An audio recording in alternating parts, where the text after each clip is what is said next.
আসসালামু আলাইকুম গাইস। তো আজকে আমি চলে আসছি টেকনাফ চিড়িতে। এটা হলো এদিন নিচ্ছে আর কি, এখানে বসার সিট আছে এদিকে। এটা হলো চিড়ি, দেখতে মাশাআল্লাহ অনেক সুন্দর। তো একদিন চলে আসবেন আমাদের টেকনাফ চিড়িতে। এখানে মানে ওই পাশে মাইমা, ওইদিকে দেখতেছেন সেটা হলো মাইমা। হলো মানে এখন তো বাদ আছে, বাড়া চলে জোয়ার চলে গেছে, তো তার জন্য বাড়া দেখতে অনেক সুন্দর। আর আকাশের দিকে তাকালে কেটে অনেক সুন্দর।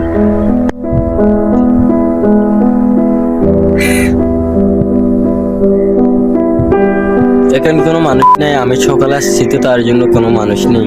এখানে কাওয়া করতেছে।